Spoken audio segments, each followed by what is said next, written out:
All right, I wanted to talk about the 3 methods of weeding that I used this summer. The first one being hand pulling, just reaching in here and pulling them out.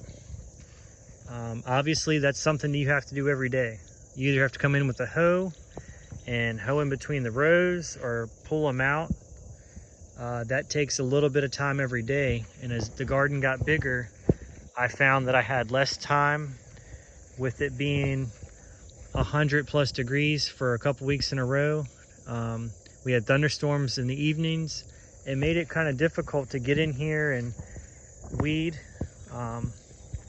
So that was my method. It works if you are committed and you have the time. This year that just did not happen for me. I'm going to talk about the second method was propane torch. Basically you take as you can see here, I'm not trying to catch it on fire, I just want to singe it. So you just barely hit it with the flame, and as you can see here, I tried not to singe in between, just on the outside and the inside, and this is where I had a row of green beans, and try not to burn those up. I did end up finding a couple. What I would say about that is, depending on where you live, you may or may not be able to do this. I live on the East Coast. We don't have a lot of fire hazards like they do on the West Coast. But I would say you do need to check with your local county government and see what your regulations are. We can burn after 5 here, but obviously look at this jungle. I would not want to do this if we hadn't had rain in 2 weeks and catch the whole thing on fire. I would just say be careful. I do have a garden hose about 10 feet behind me. I was doing small sections at a time. Again, just keep in thought, it is a hazard that you can catch stuff on fire. So I would just take that into consideration if you choose to do that. Let's walk over here. My third way I've weeded the garden this summer is something that I didn't even do on purpose. I just happened to let my chickens out of their run, and as you can see here, where I had corn that really didn't develop, they wanted to hang around it and get the little pieces of corn that were left over. And it's actually funny because they create these little tunnels, and they push the grass down better than I could have hoped that they would. So now all I have to do is go back and cut the stalks of the corn, the stalks of whatever that giant weed is. And to be honest with you, I might lure them back over here by dumping their food and a pile of this grass over here to kind of get them to knock some of this stuff down so I don't have to.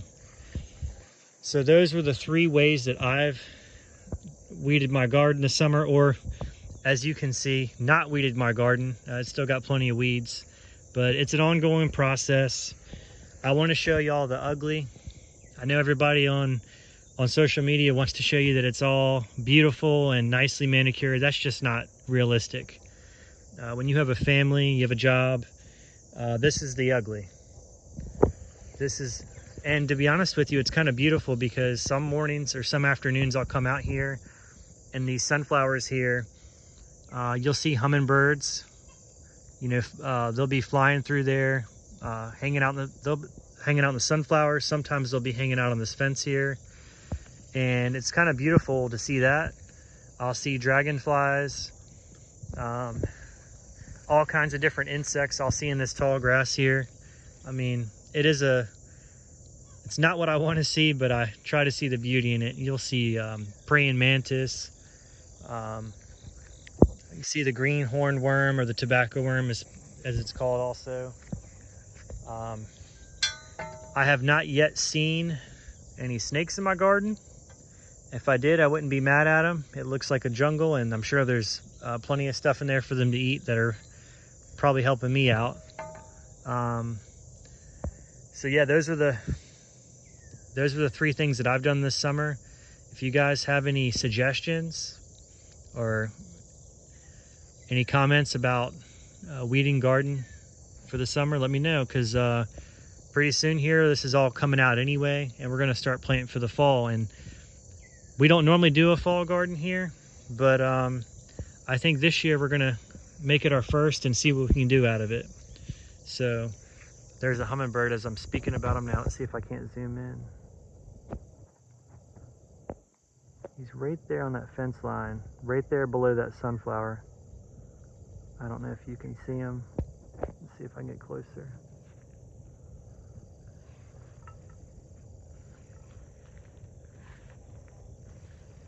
There he goes.